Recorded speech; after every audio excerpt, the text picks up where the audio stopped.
Welcome to Politics Done Right. I am your host, Egberto Willies. This is a progressive program that will take the mystery out of politics. This is the program that will encourage you to make sure government becomes we the people. Whether you are liberal, progressive, conservative, or otherwise, you get to air your point of view. We are an independent media outlet that, unlike mainstream media beholden to corporations, we only owe allegiance to you. Remember, you can also send me a tweet at EGBERTOWILLIES. That is at Egberto Willies. Let us engage. It is Politics Done Right.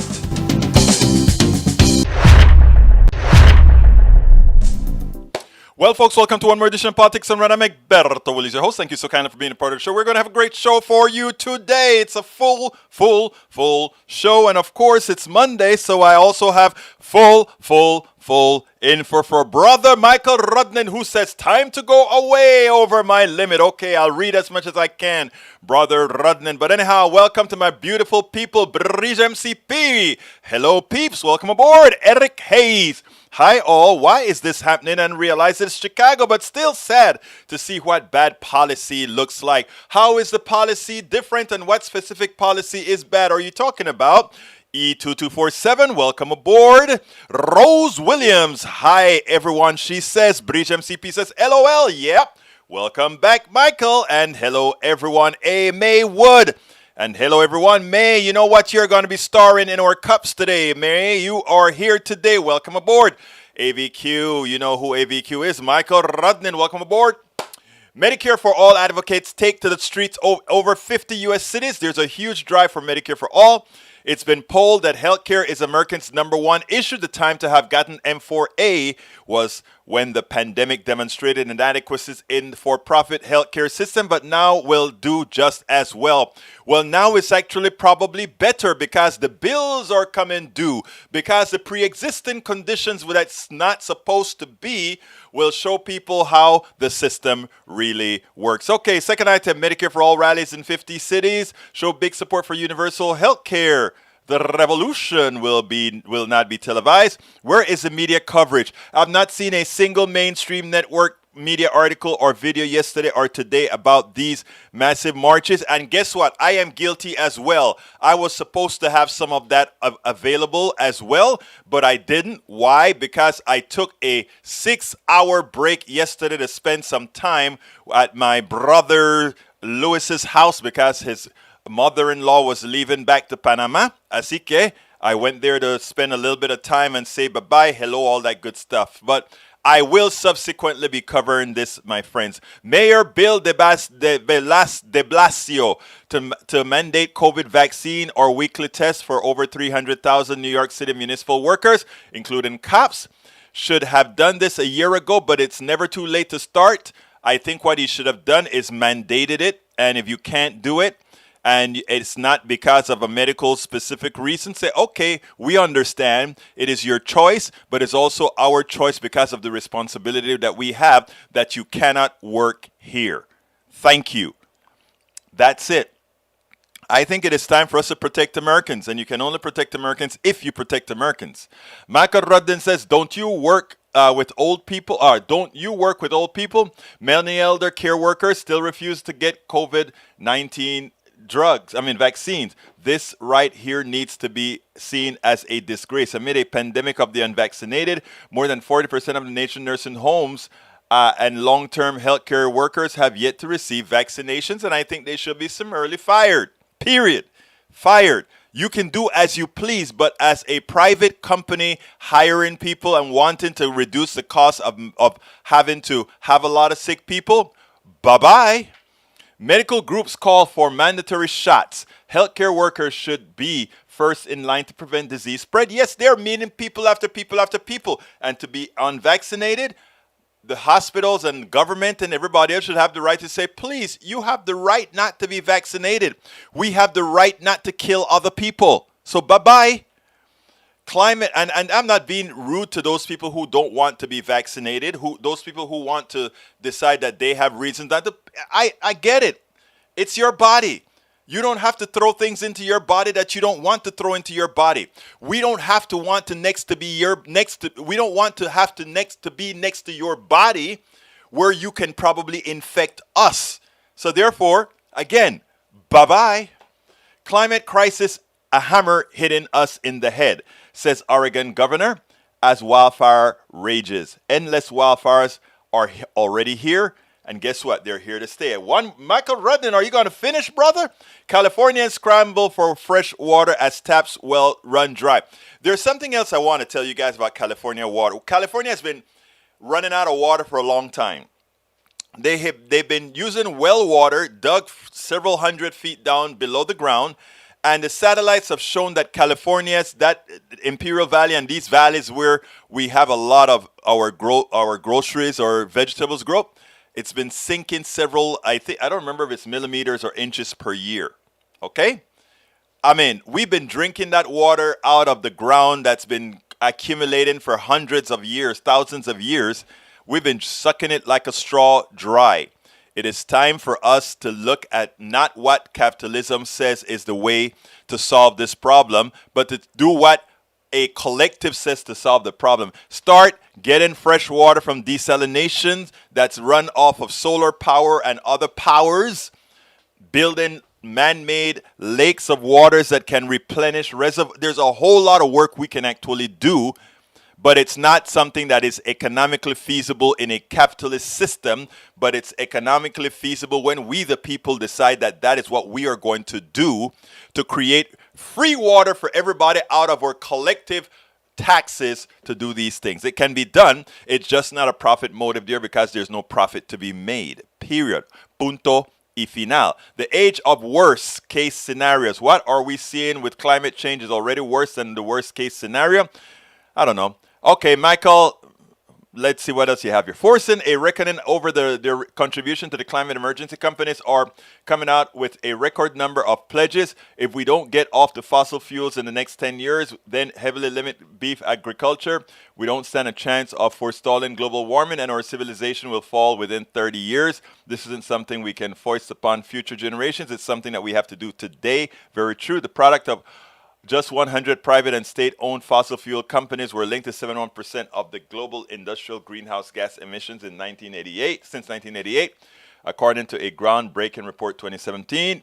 Second one, UN reminds leaders of need for clear and unambiguous commitment to 1.5 degrees. That's already gone. Not a single country in the world is on track to meet 1.5 degrees. That's actually just under 4 degrees Celsius.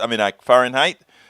Para ver, and we are almost out of time where human intervention can't be forestalled. Huge legal win. Court stops police from blockading Line 3 protester camp.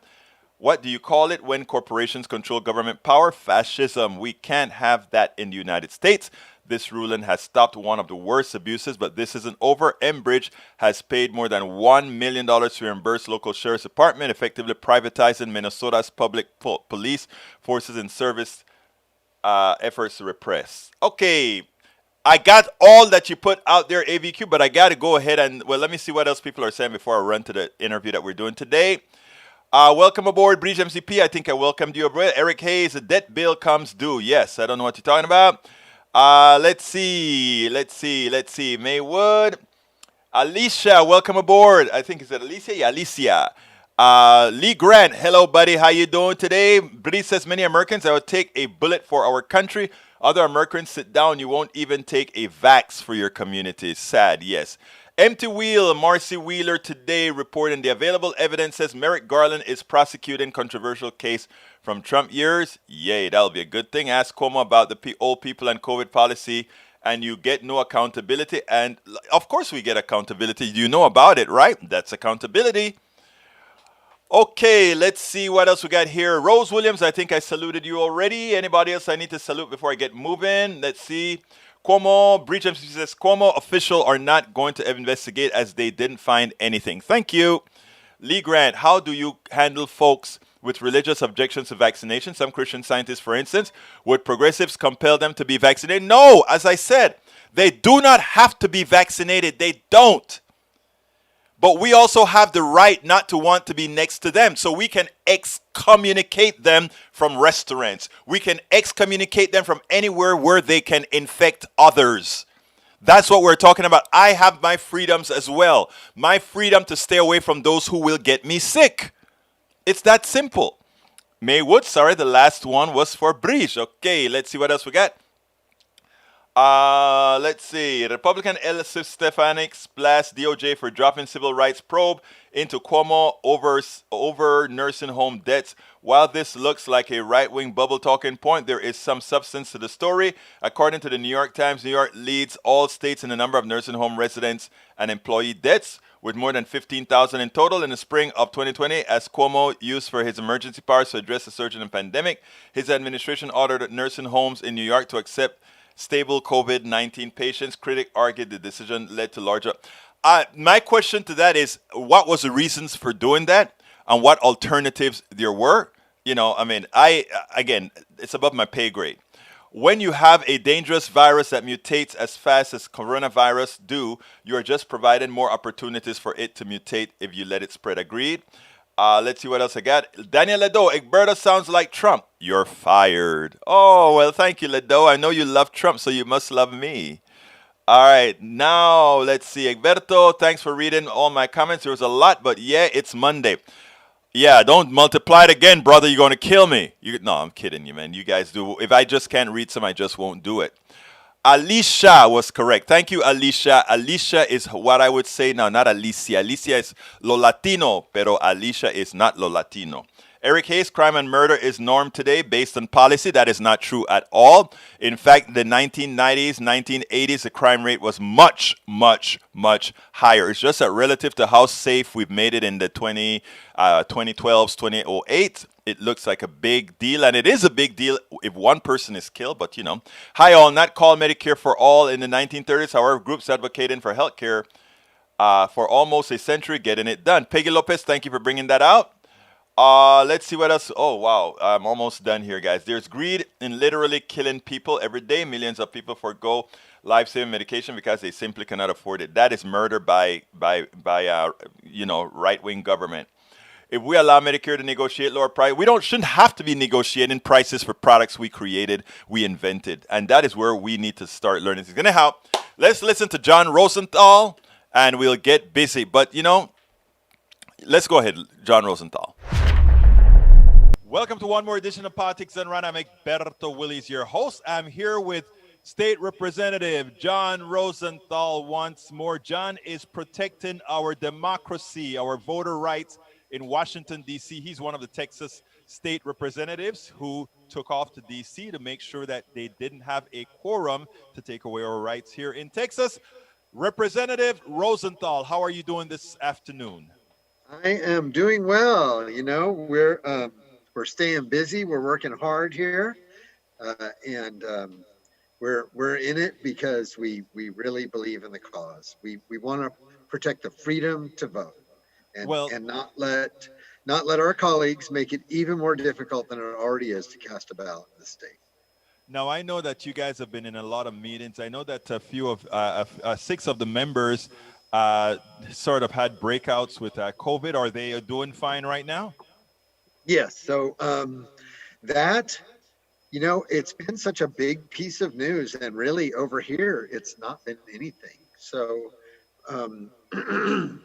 we had one member test positive because he was test positive prior to a surgical procedure. He didn't even know. He wasn't feeling bad. We're all vaccinated. So once we found out about that, we had everybody tested. And that's when we found a few more positives. But really, as far as I know, of the 6, only 2 showed even minor symptoms. Symptoms. Right. So nobody's really ill. We've had no new positives for 3 days. We're testing every day. And yesterday or the day before, we did the PCR test for everybody. The real deep test, yeah. Yeah. The real, the molecular test that's much more accurate. And we have still no new, no infections. So the takeaway from this, y'all, is We are seeing dramatic increases in hospitalizations and deaths in Texas and across the country associated with this new variant of the disease.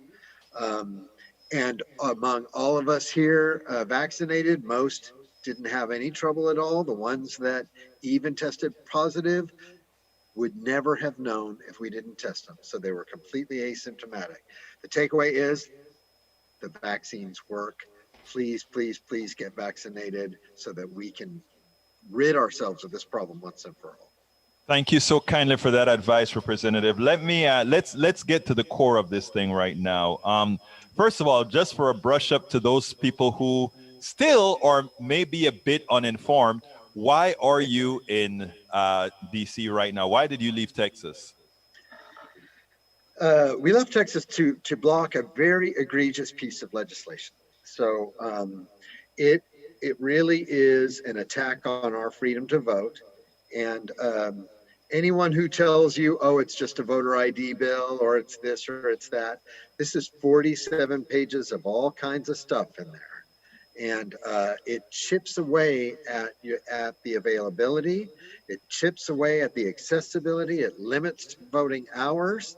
And some of the worst parts are it gives license. It literally gives license to partisans to come into the polls as poll watchers and harass and intimidate voters. Like they get a free pass on the first offense.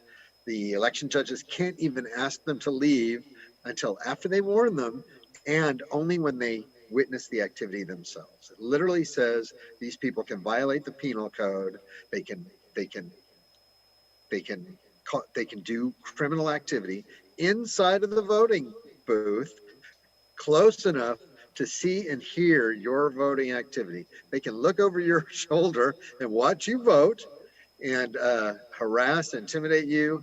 Can't even be asked to leave until being warned, and only then if the election judge witnesses the activity themselves. Y'all, this is an attack on our democracy. The vote is sacred. The freedom to vote is the cornerstone of our democracy. If you want your voices heard, that's your vote is your voice. Your voice is your humanity. And anyone trying to take that away from you, I will fight that. That's why I'm here. And we thank you for doing that, because I think that's important. Representative Rosenthal, the word is out there that somehow the taxpayer are picking up the tab for what you guys are doing out there in DC. How much money are you taking away from the Texas taxpayer, my representative? So that number is zero. The only taxpayer money that's gone to this are the people who have given contributions toward this specific effort. So as far as government money, nothing. No government money has gone to support this at all. Most of us are even returning the daily expenses thing that you get during session. I'm returning my per diem. So zero government money, my brother. It's all private donations. I want the audience to realize this, folks, because this is very important. These people are not only not taking taxpayer dollars, but this is also costing them as well. Many of them have their own businesses. Many of them have their own careers. The state only pays $600 or so per month.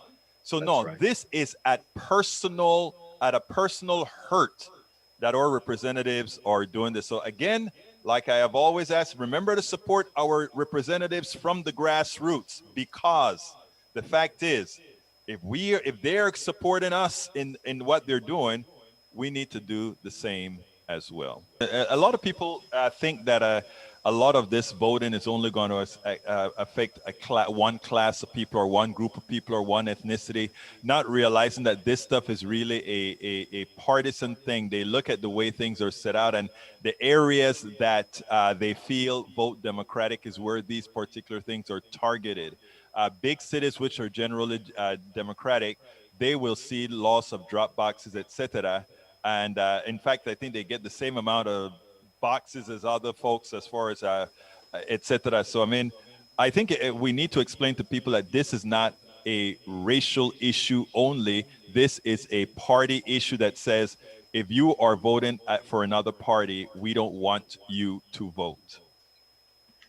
Absolutely right. So there's a couple of layers to this. The the innovations that we had in Harris County in the 2020 election that really made voting more accessible and more convenient, even with an active raging pandemic going on, this bill, you look at it and they go one by one on those things, they ban each of them.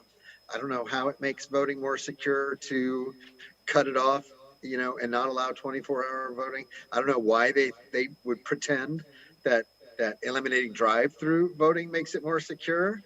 60% of the 120,000 people that cast drive-through ballots were women, and they were in Harris County. They directly went after us in Harris County. And then here's the other one. There's another bill besides this big, huge omnibus egregious piece. I believe it's House Bill. Is it 241 that Representative Steve Toth from the Woodlands, when asked about this thing, and they said, why are you only picking the 13 largest counties to do a forensic audit?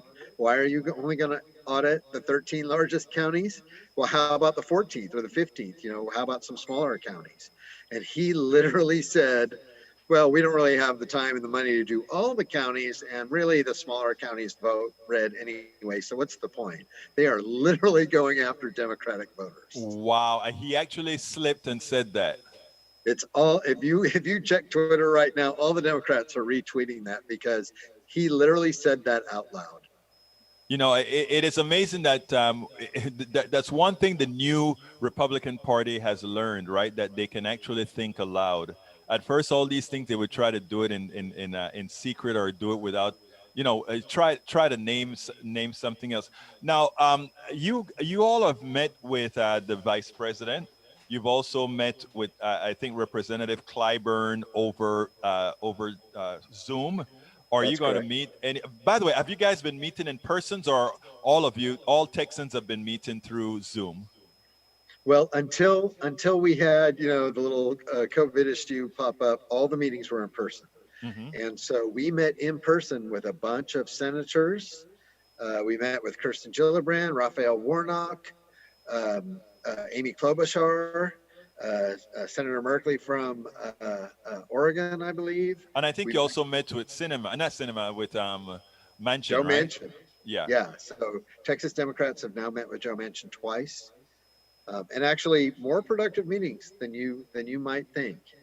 They didn't go after him at all. They looked for common ground. He does believe in protecting voting rights, and he was a Secretary of State. So when our folks explained to him exactly what's going on, what our laws look like, we talk about Crystal Mason, who's the woman from the Dallas area who was on probation after a trial for a federal crime, and she received only probation in the federal court system.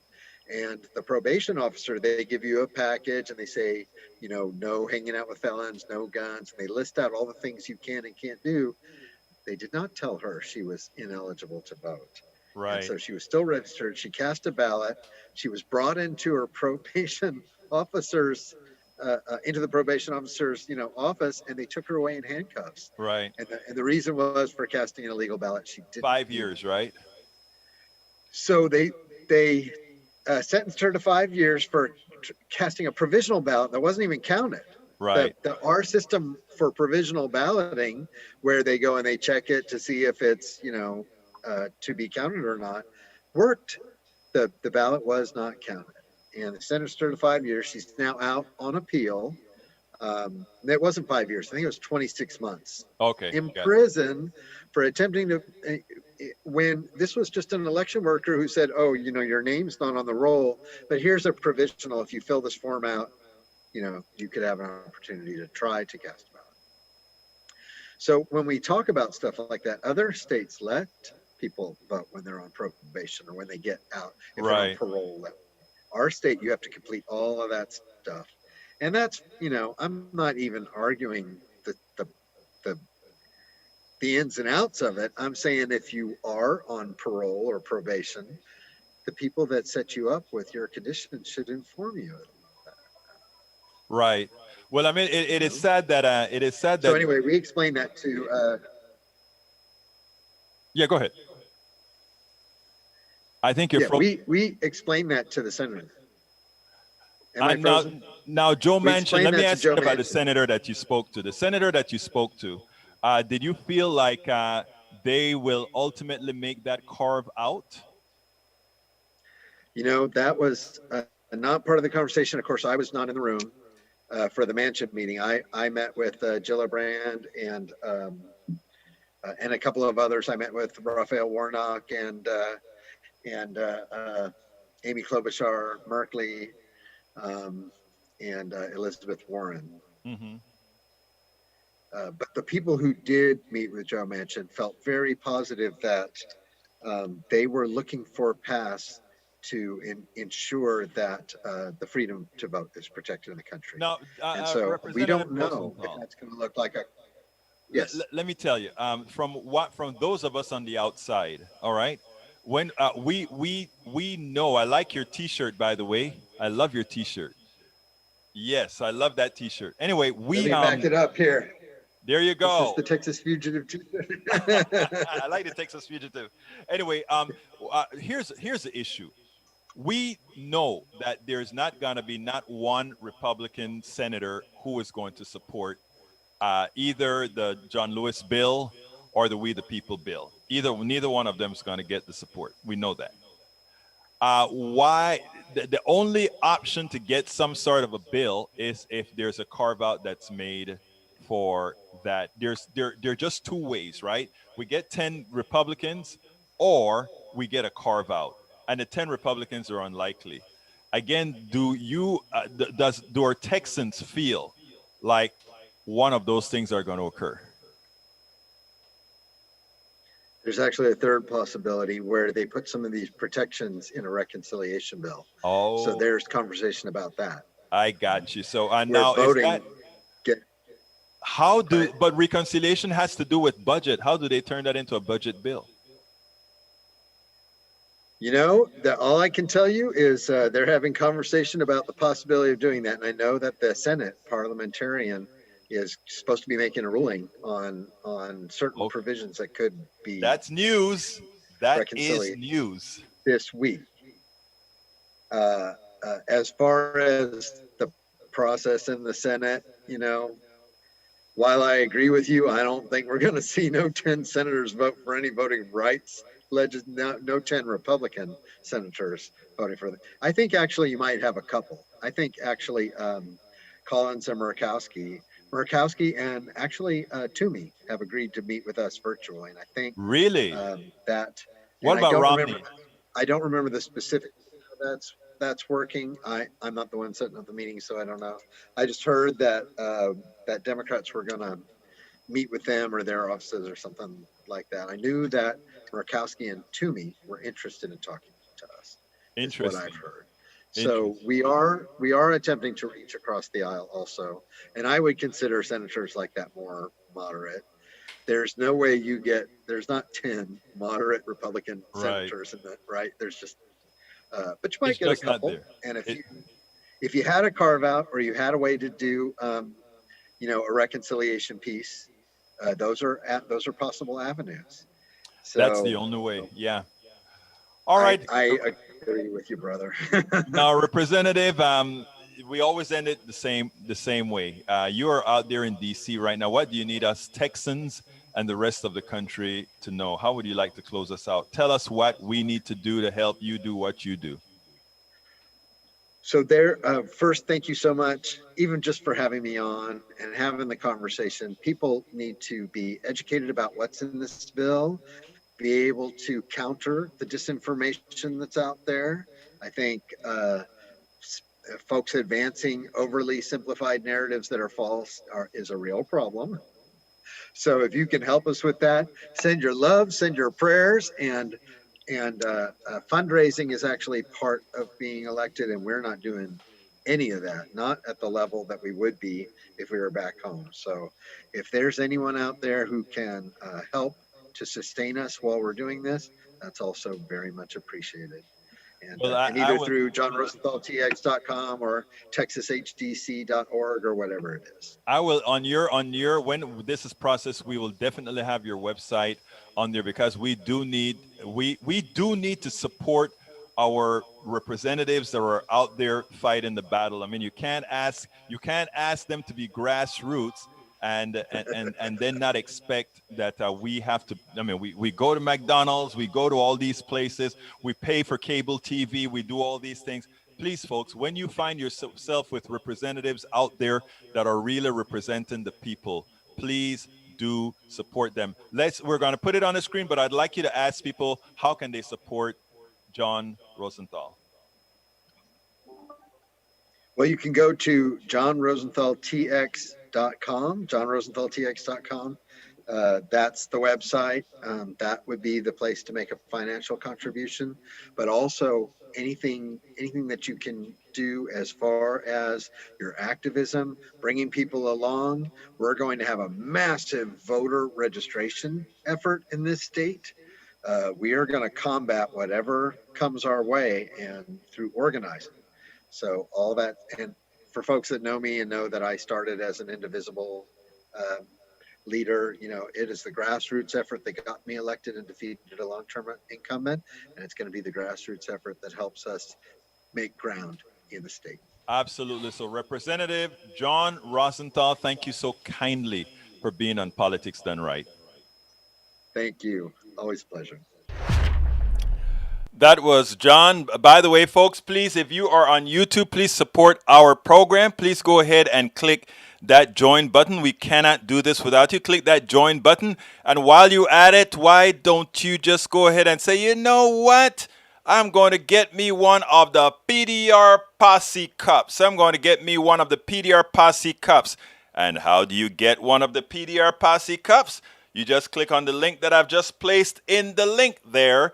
Get the PDR Posse Cup to help support Politics Done Right and the work that we are doing. We're heading to D.C. in October for Netroots Nation. We're going to be coming to ask you to help us out with that as well. But there is a picture of May Wood, who is the latest recipient of one of our cups, courtesy of one of our great leaders of the PDR Posse. Please also remember you can support us.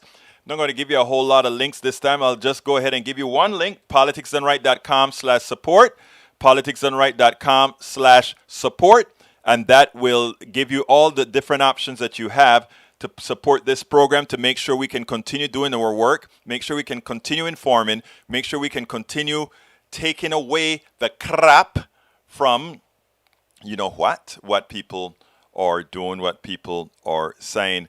Anyhow, my brothers and my sisters, I want to remind you here, Rodney wanted me to put this on the screen. By the way, I lost the whole beginning of all the messages because I accidentally did a refresh on one of the windows.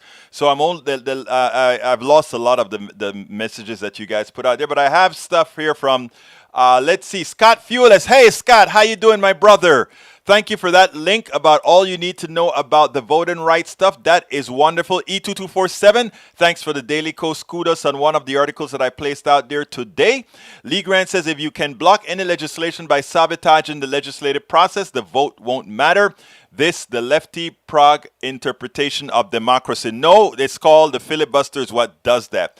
In this case, we are simply using a technique of trying to stop voters. I mean, this only happened because people are trying to stop you from voting. And here's the difference between everything else. For people don't see that this voting thing is the number one issue. Once we lose it and they create these new powers, we can never vote those people who created these powers easily out of office, because that's the idea, to create a permanent minority. That's what they're doing with the judiciary. That's what they're doing with everything else. And because of the timidity of Democrats to really go for the jugular, politically speaking, that is, I'm not talking about my average, regular, everyday Republican, etc. They don't get it. Most people just don't get it. Most Republicans and Democrats don't get the evil that's roaming out there inside of the political class. They just don't get it. Let's see, Maywood, welcome aboard as well. Jessica Taylor, welcome aboard. Let's go to our new or other thing. I want you to listen to these reporters, I was very happy with the way they handled the issue with the committee, the select committee. Check this out. I often contend that one of the reasons we elected Donald Trump, one of the reasons that Americans, otherwise very smart Americans, voted for Donald Trump is a failure of the media, specifically because they made him plausible. They didn't put the degree of evil that he represented, the degree of lying that he represented, the degree of fraud that he represented. They never put that in real context. They were never just outright saying things that should be said, however partisan it may seem, even if true. Well, over the last few months, we've seen the media try to do better, and I was shocked in seeing the way Pelosi was handled. Pelosi's always used as somebody to beat on, and because she's such a strong woman, for some reason that gets her quite a few arrows, actually, from all sides. Well, these two reporters here, I found in one little segment, corrected much that had to be said about the select committee, which should neutralize anything Republicans have to say, claiming that this ordeal with the select committee is anything or is a partisan deal or witch hunt. Let's listen to this and then take it on the other side. I want to share what one of the Republicans that Pelosi rejected said yesterday. Nancy Pelosi, the Speaker of the House, has more control and authority and responsibility over the leadership of the Capitol Police than anyone else in the United States Capitol. She is ultimately responsible for the breakdown of security at the Capitol that happened on January 6th. And Pelosi nixed him, but McCarthy trying to nominate this guy and Jim Jordan is clearly an effort to derail the whole thing. If you won't mind, I want to fact check Jim Banks there and the idea that Pelosi has control over the security of the Capitol. The Capitol Police Board has one member who's appointed by the House Speaker, one who the House Speaker has a role in, but the idea that Pelosi had operational control over Capitol Hill security on January 6th or any other day is simply not true. It's an important hearing, but at the end of the day, does the American voter care? I hope they do. I certainly want to hear what actually happened and where the breakdown of security was met in the Capitol in terms of their elected leaders. I do think it has the tendency to become more of a partisan exercise just based on the fact that it is all controlled by Nancy Pelosi at this time. But it's important to remember, she tried to do a bipartisan, equally divided commission, and Republicans rejected that. So this is kind of the only avenue that was left for her. I think it's important for two important concepts that was left there. One reporter made sure to state that Pelosi does not have operational control over the Capitol Police at all. So therefore, the attacks that this was a security issue on Nancy Pelosi's part it's simply a lie. But secondly, as well, what was made very clear was that Pelosi attempted to create a true bipartisan of equal weight, meaning the same amount of Democrats, same amount of Republicans on this select committee. And they rejected it even after they negotiated and came to an agreement. They then rejected it. But the whole issue is this, and you can see what Jim Banks was attempting to do. Jim Banks is attempting to change the subject from this being an insurrection by Trumpists on the state capitol to overthrow the United States government to an issue of security, not having the Capitol secure from the insurrectionists. In other words, he's trying to move blame around. He's trying to make blame that the attack was not, the fault of the attack was because of lack of security. Well, let's be very, very frank. Security ultimately worked. The Capitol did not fall. So the process cost the lives of 2 officers or so. Very, very bad. But ultimately, the Capitol held. So if you want to make it a security issue as well, the United States is still standing free, not in control of the insurrectionists who are the terrorists that attempted to execute a coup on the United States. So either way, I wish that is one narrative I wish would be added. The Capitol did not fall. So therefore, we could improve on how to create less damage in the Capitol. But ultimately, what needs to be researched is why we had terrorists come into the Capitol as insurrectionists to overthrow the government, to effect a coup on America. That is the narrative, and we should not allow the narrative to be changed. And when they bring up the security issue, the Capitol did not fall. Again, the Capitol did not fall. Okay, I have another video that I need to show you. This one is Jake Tapper. I'll explain it in video. Let's get busy with it. Jake Tapper was pretty solid with his interview with Pat Toomey, Senator from Pennsylvania today. It's interesting because it's amazing to me how the mainstream media is now, for some of them at least, calling it out. He actually called Jim Jordan and his cohort the liars, the biggest liars about January 6th and on the election. And he called the Republican Party pretty much associated with the violent insurrection. I want you to listen to this and then take it on the other side.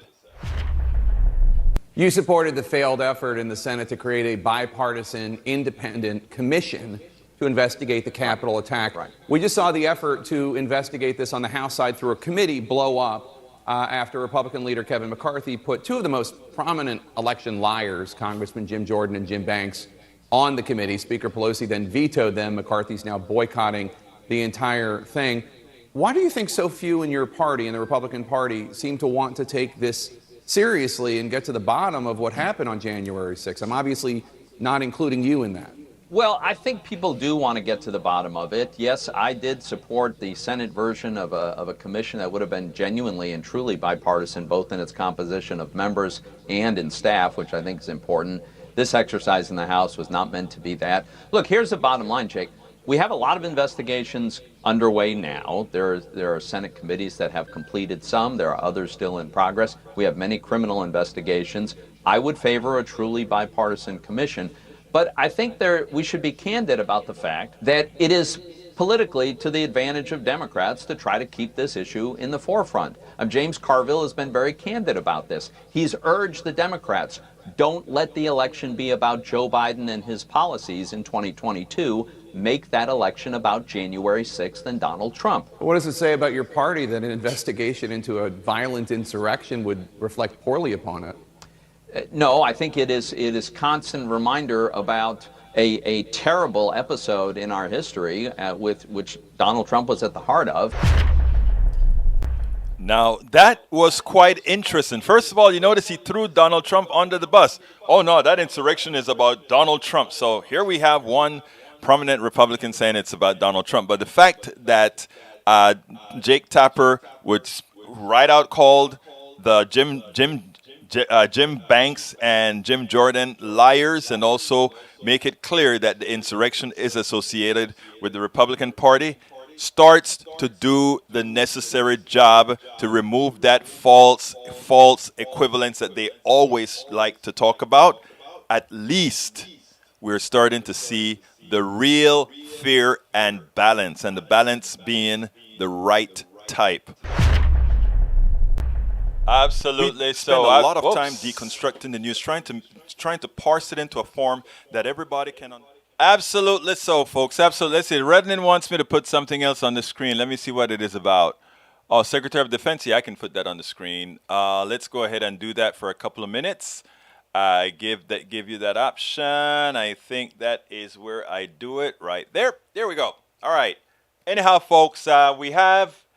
Let's see what one other video with Tiffany Cross, and this one is sort of funny. This one isn't. There's a political message in there that I took out of it, but I will go ahead and let me go get rid of all the videos, and then we'll go on to talking to whatever you guys type into the system. So let's go ahead and do that. Let's get the last video out. One of the reasons I like Tiffany Cross's show, the Cross Connection and other similar shows, is because they bring out parts of the news that others ignore, not realizing the impact that it actually has on the psyche of Americans in general. And I think this is an important one. Even though some won't initially see it, they'll probably see it as, oh, this is just sort of a catty thing with the way Megyn Kelly acts with women. But it's deeper than that, because with a person who's out there putting out the news, if their perspective is biased, if their perspective has a particular look, if you will, it actually creates issues with some people. I want you to listen to this, and then we'll take it on the other side.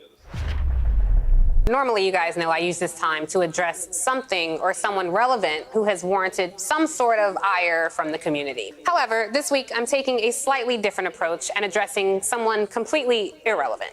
I'm speaking, of course, about Megyn Kelly. The 50-year-old bully is trying to bulldoze her way back into relevance that only comes to women like her for being a provocateur, not for offering any type of intellectual input. Why? Because the blackface connoisseur who had to apologize for ridiculously asking why it was racist for white people to wear blackface for Halloween is now going after someone who's less than half her age but has twice her intelligence. 23-year-old Naomi Osaka, who announced she would not participate in post-match interviews, conferences during the French Open, and ultimately ended up leaving altogether and withdrawing from Wimbledon, citing her own mental health. Now, Kelly accused Osaka of not being genuine after the tennis star beautifully graced the covers of multiple magazines, which were, of course, shot months prior, which Osaka explained in a since-deleted tweet. Now, we reached out to Kelly's attorney for comment, but did not get a response. But when Osaka understandably blocked Kelly on Twitter, this woman said that Naomi just didn't like tough questions. Such insight from the land of the inconsequential. Shout out to all of you out there prioritizing your mental health, especially when dealing with someone who spews nonsense like this. By the way, for all you kids watching at home, Santa just is white. Yeah. Jesus was a white man, too. To all you Karens watching at home, please make a list for your white Santa and pray to your white Jesus for a life. Please.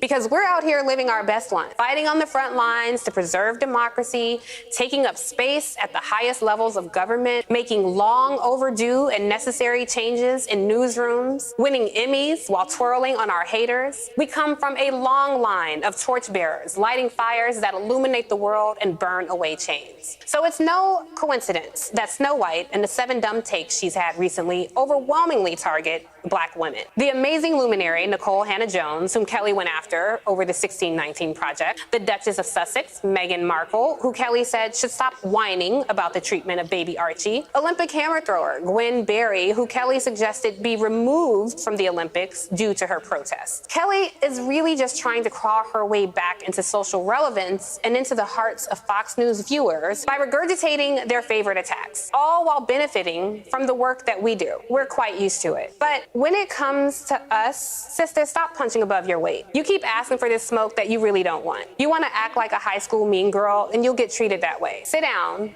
be humble, while our left stroke keeps going viral. Let the grown women speak. You're not invited to this table. You don't have the range.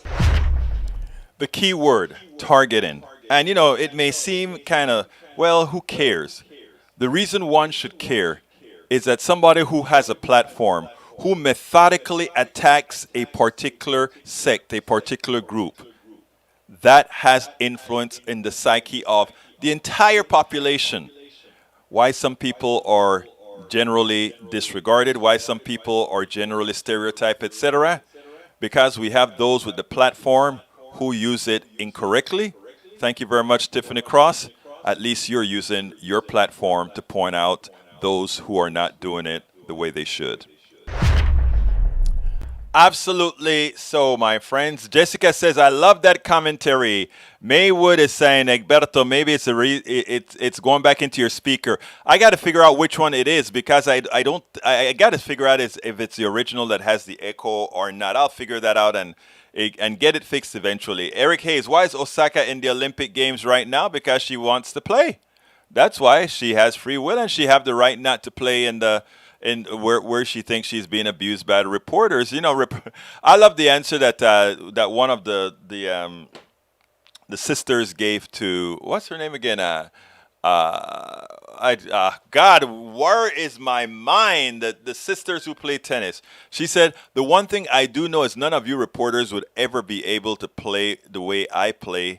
And some of the questions when you're attacking me, you know, I don't even know. Why are you attacking something you can't even? I mean, there was a good fight back that the sisters gave. I don't remember what it is. Carl Cox, Dems want democracy. GOP Trump want fascist banana republic government. It's not even that they want a banana republic government. They're just grifters. They just want to take, steal, and take whatever they can. Let's see. Egberto, you are echo. I'm not echo. My video may be echo. I will fix that though. Progressive Democrats must fuel from E2247. Progressive Democrats must fuel our movement to get Democratic Party leadership from the Oval all down. Wake up. Exactly right. Okay, let's see what else have we got here. Now, Eric, how does talking about Pelosi's salon mishap add to the discourse other than to make it sort of a partisan thing? For every time you show me, if I really wanted to go there, you show me Pelosi doing her hair, I could show you all these right-wing guys that are telling people not to do certain things, what they're doing. But it defeats the purpose of having a serious conversation. That is childish. That is a childish thing we see from the right wing all the time, and it's killing people. It is actually killing people. If an athlete doesn't want to walk to the press, they shouldn't be required to. Simple. Good, I agree. But you know, their contracts and all of that, again, capitalism for their business says they have to support the torture. Daniel Ledo said something. Did I get that right? Did I see it? Daniel Ledo, Egberto's Marxism won't create utopia in America. It will create chaos. Brother, the solutions that I talk about in utopia are mathematically sound. What's mathematically unsound is a system where 1% of the people grow at north of 7 to 10% and everybody else grow at 2%. That, from a mathematical equation, it says it is unsustainable. One of the reasons Republicans don't want Americans educated is that once Americans figure out that simple formula, and it's not even difficult, it's so simple. If you have a particular percentage, a very tiny percentage of the population growing at an inordinate rate, several times that of the pie in general. In other words, if the pie is growing at 2%, but the richest portion of the pie is growing at 7%, that is unsustainable. Eventually, if you take the derivative, eventually it goes to zero for the rest of the people. And the rich gets everything. That is a mathematical formula of our economic system. You know, and let me tell you what is hard to talk about sometimes. You know, I'll say, okay, what we need to do is have redistribution. And be, oh my God, you want to take away what somebody has worked for. First of all, they didn't work for it. If you ever say my money is working for me, that means you didn't work for that money, and we have an economic system that allows you to make money off of money. And look, all of us believe in having a little bit of interest to work with inflation on what we save, etc., etc., etc. But do remember that anytime you say my money works for me, and all of us say it, I'm not some sort of a pure person.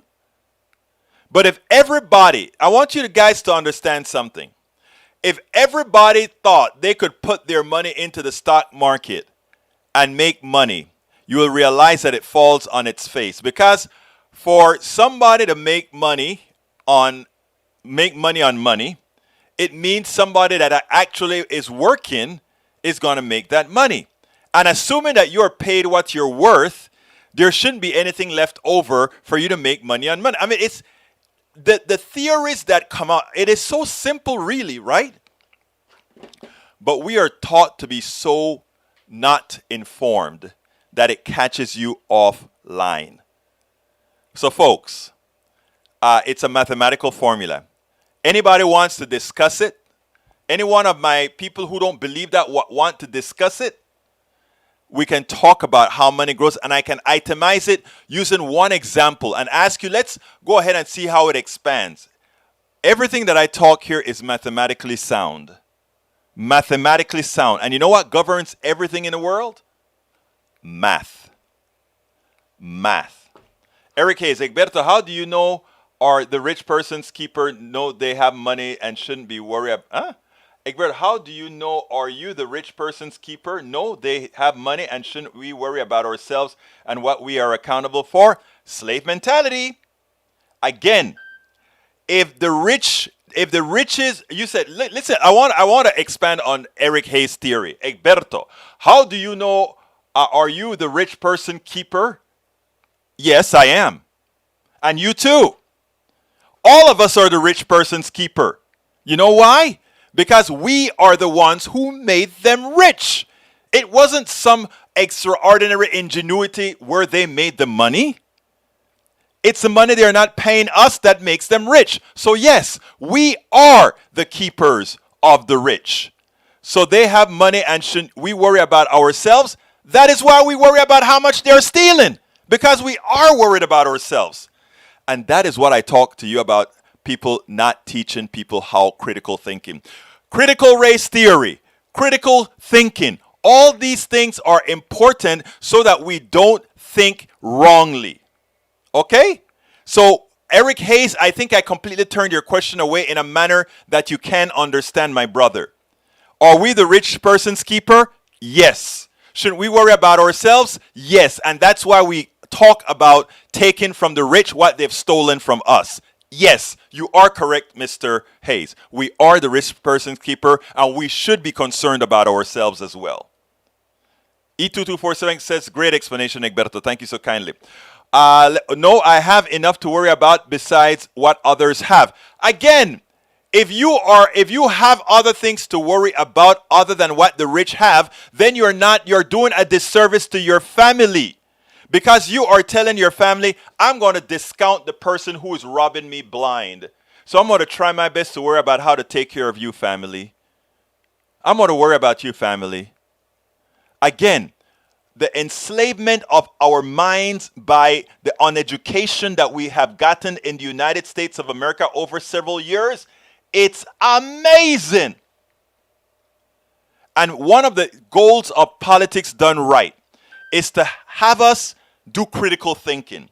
Have us expand our minds and not just think what they're teaching us to think to maintain a system that aggrieves everyone. That is the goal of this program. I humbly ask you, I promise you, I humbly ask you to fact check, if you don't have the trust in me yet, fact check absolutely everything that I've said. Please do. Fact check everything that I say. You don't hear these Republicans saying that. You know why? Because fact checking fails them every single time. Folks, we need programs like this to stay on air. I don't only do it here, I also do it on air, etc. So I ask you so kindly, if you are on YouTube, please click that join button and become a member of our PDR posse. If you're not on YouTube, you can just go to politicsdoneright.com/YouTube. But if you want to find out all the different ways in which you can support us, I need 1,000 YouTube subscribers, and meaning members, and I also need 1,000 people on Patreon. So please click politicsdoneright.com/support. Again, that is politicsdoneright.com/support. And support us in one of the many ways, including getting our books, our T-shirts, etc. Anything that you can use. It'll help us keep doing this. But my goal is to keep us thinking. Not the way they want us to think. Not the way the corporatocracy wants us to think. Not the way the system needs us to think to remain a corrosive, extractive system from our own worth. Help us tell the story, the truth. Help us give the message. Please either give us a super chat, please support us by joining, please support us by going to politicsdoneright.com/support. My name is Egberto Willies. This is Politics Done Right. And you know how I end this, baby. I am what? Out. Usually that goes this way. I am what? Out.